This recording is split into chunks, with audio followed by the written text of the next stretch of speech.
Shalom, and welcome back to Cantor Laura and Friends. I'm your host, Cantor Laura Bresnick, and today it is my pleasure to welcome to the show my friend and colleague, currently located in the Sunshine State, Cantor Sara Kheel. Cantor Kheel, originally from LA, was very active in her childhood congregation, Temple Judea, where she sang and led services as a young adult and began her journey to the cantorate. She received her BA in 2007 from the University of California, Berkeley, majoring in theater and performance studies and minoring in Spanish language and literature. Upon ordination from Hebrew Union College, Jewish Institute of Religion in 2017, Cantor Kheel spent a year as a chaplain at NYU Langone Hospital, Brooklyn. Presently, Cantor Kheel is serving Temple Beth Shalom in Vero Beach, Florida. If you were to visit Cantor Kheel's Facebook page, you will see that she describes herself as a foodie, meaning she loves to cook, which is evident from her photo album, Sarah's Quarantine Kitchen, where she displays mouth-watering pictures of all of the cooking she has been doing in quarantine. And this is where we begin our conversation today. So once again, Cantor Kheel, welcome to the show. So glad to have you. Thank you, Cantor. So let us begin. Obviously, we're still in the middle of a pandemic here. So I have been beginning each episode with, how have you been serving your congregation during this unique time in our history? Well, I've really had to get creative, especially with the music programming, because things like Torah study and other things that don't require singing or music have actually translated really well online. And the music has been a little bit hard, but my job is to engage people musically, and so I've really had to adapt to that. One of the things that I have done was to try to keep my choir engaged. I moved our quote-unquote rehearsals online, but if you've ever tried to have a choir rehearsal on Zoom, it's very, very hard. So instead of rehearsing, we meet bi-weekly instead of weekly, and we learn about a different aspect of Jewish music each month, and there's a theme for the month. And then we make a recording each month that is a piece that they know and love that has to do with that theme. And we play it at services, and that keeps the choir engaged and feeling like they're part of something.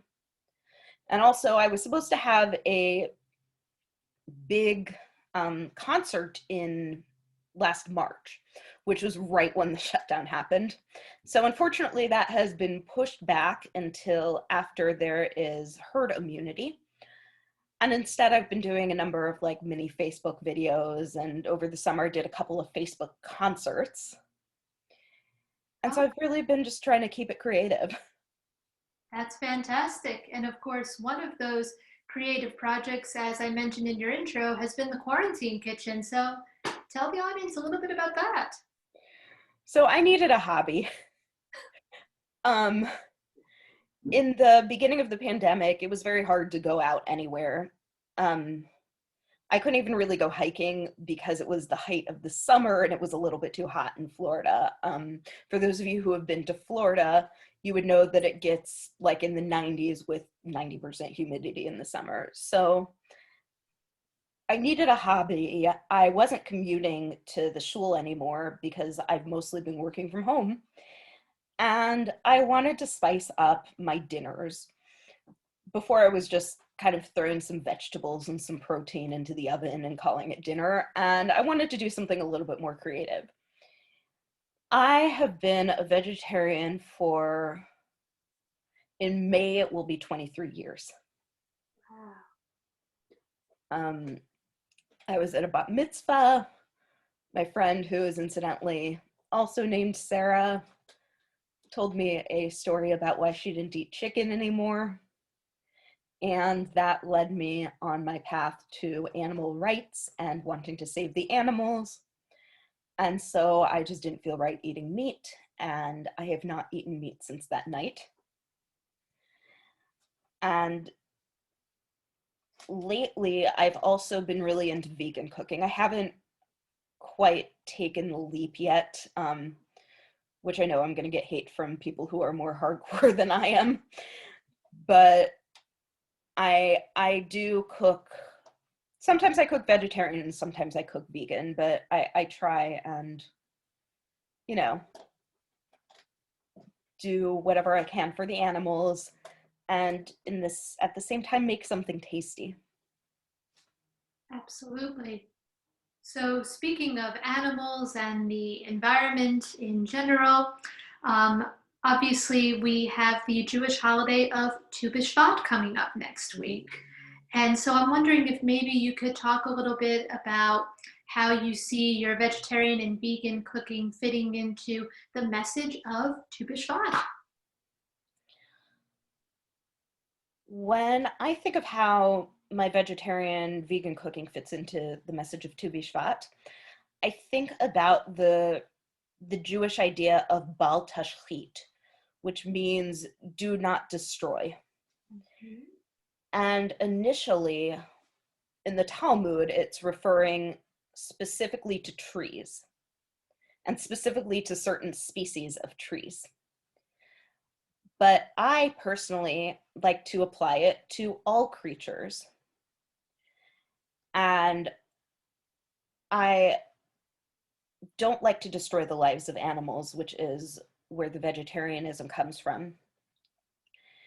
And when I try to also avoid dairy and eggs, it's partly one, because I don't want to exploit animals, and partly two, because I've read that it's better for the environment.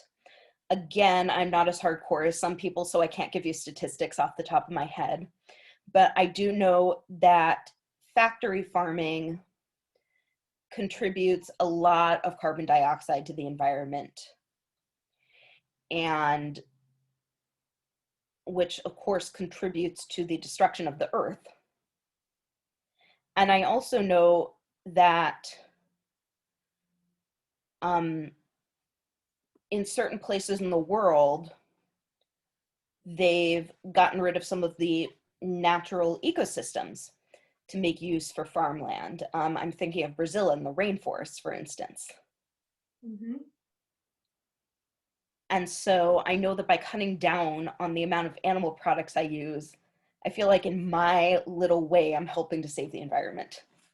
Absolutely. And as someone who lives in a vegetarian home, personally, I do eat fish, but we don't prepare it in our home. My husband has been a vegetarian since I think he was 12, 13 years old. So, Wow. yeah. So our home is very strictly vegetarian. He is a big fan of milk and eggs, and we have ice cream, but we're not vegan, just vegetarian. But Mm. yeah, I'll eat sushi outside of the house.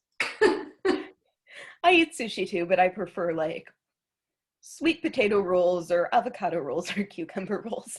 Oh, absolutely. I'll always have those as well. So, with again your wonderful cooking, I was wondering if you could take this opportunity to share one of your favorite recipes with the audience. So you're in luck because last week I just made something that was really tasty. Oh, And fantastic.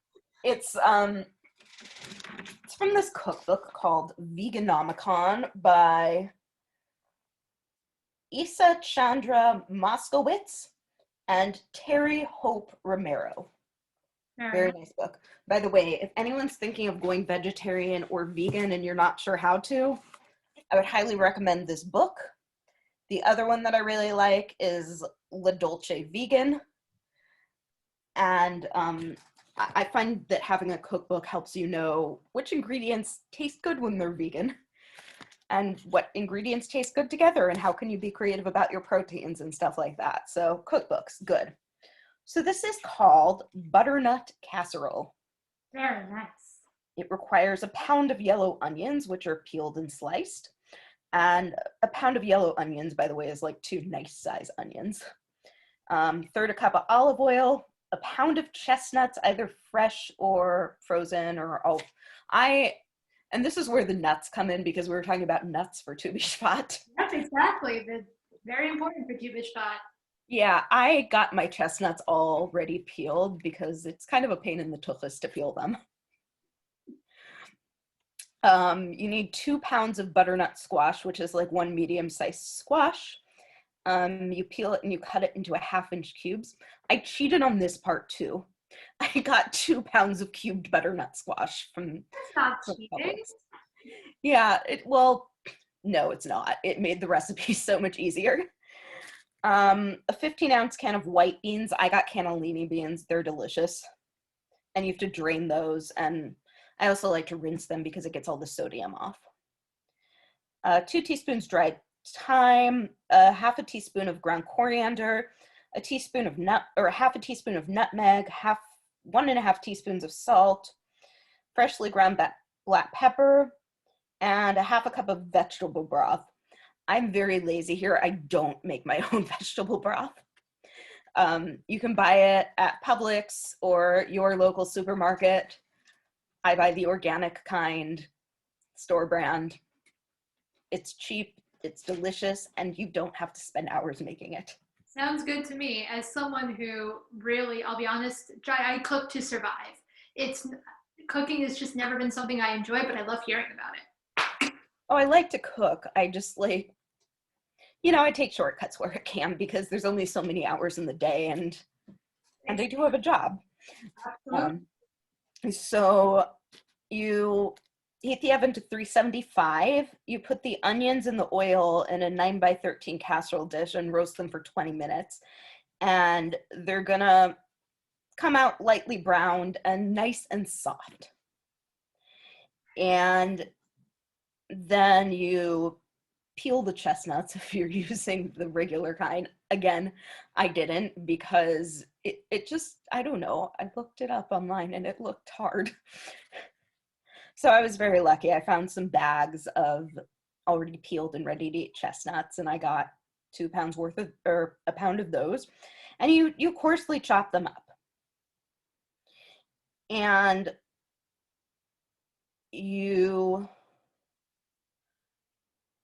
once you take the onions out of the oven, you add the chestnuts and the diced butternut squash, the white beans, the thyme, coriander, nutmeg, salt, and pepper, and broth. And you just stir it all together in the casserole dish. Nice and easy. This is like one of those one-dish meals. Yep. Fantastic. We like and you cover it with aluminum foil and bake for 35 to 45 minutes. I baked for 45 because I wanted my butternut nice and soft. And while that's baking, you make the crumb topping. Okay. The crumb topping is a 1/2 cup dried white vegan breadcrumbs. If you really want to go about being vegan, a lot of breadcrumbs do have whey in them. Okay. If you get like the organic kind, they usually don't. And you can buy vegan breadcrumbs just at your local supermarket. You don't have to go to a specialty market or anything. Good to know. And so you mix that with a 1/2 teaspoon rub dried sage, a 1/2 teaspoon salt, black pepper, and just a little pinch of cayenne pepper. I probably put in more than a pinch because I'm from California and that's what we do. And you mix that all together. And after you've baked the casserole for 35 to 45 minutes, you just spoon it over or sprinkle it over the veggie mixture, and you put it back in uncovered for 10 to 15 minutes. I put it in for 15 minutes because I wanted them to be a little bit more browned. And then, can I share my picture? Absolutely. Let me make sure that you are able to. Yeah. There you go. You should be able to share your screen. Let's see some of. Oh, wow. It turns into that. That's fantastic. It's delicious. Oh, gosh, I wish I could. That is like making my stomach growl. And it makes 6 to 8 servings, so if you're like me and you don't have to share your food with anyone else, you could have it for like a week. That's fantastic. And of course, in very 2020 fashion, you have it right next to the Clorox wipes. Yeah. I was very lucky to find these Clorox wipes on the internet.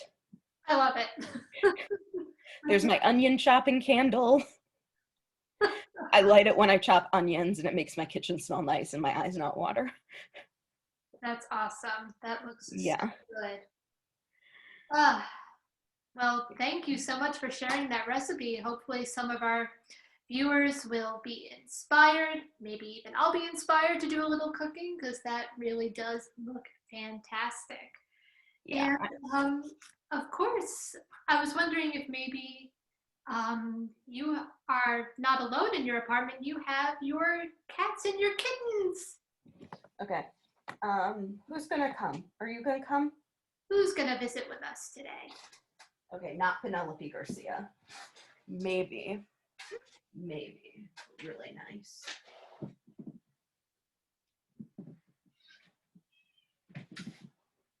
Oh, very nice. Who is this? Okay. This is Emily Prentice. She does not like being held. Oh. But she's adorable and she's a sweet cat normally.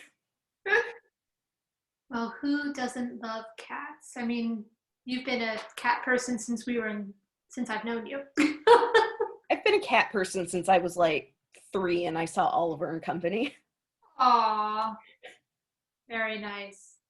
These are my first cats, sort of. But yeah. That was one of the reasons I think we weren't in Israel together, but I'm sure Israel, if you've ever been to Israel, it's just surrounded by cats. Yeah, and my classmate adopted one of them. Was it, oh, which classmate was that? It was Lila, and she's an adorable cat from Israel. Oh, very nice. Let's actually go back a little bit. One thing that you had mentioned, well, I mentioned in your intro is actually very similar to myself. Instead of going straight into a full-time pulpit, you had the opportunity to be a chaplain at NYU Langone. It was In Brooklyn, yeah. Langone at Brooklyn, just like I went from seminary to my residency at Bridgeport Hospital. So I'm just wondering if maybe you could talk a little bit about that experience and how it impacted your current position in congregational life. Yeah, that was one of the best things I've ever done. I made so many wonderful connections with my fellow residents and with the staff chaplains at the hospital. I learned so much about how to provide pastoral care. It's all about listening. It's all about connection, meeting people where they're at, understanding their emotions. And interestingly enough, chaplaincy it's a lot less about, it's not quite, it's like, it's a lot less about preaching theology than you would expect it to be, and a lot more about understanding emotions and understanding people and understanding what makes them tick and what they're going through. And the theology comes into it, of course, because otherwise we would be no different from a counselor. But it really helped me to know and understand what my congregants are going through, even if I haven't experienced it myself, and how to listen to them and support them, not necessarily try and offer advice, just be there and be a non-anxious presence for them. Yes. And the other thing that a lot of people don't know about chaplaincy is that when you are a chaplain resident, or when you are training to be a professional chaplain, you do 4 units of something called clinical pastoral education. Yes, indeed. Yes, it's the same one that a lot of people do during the summer when they're in seminary.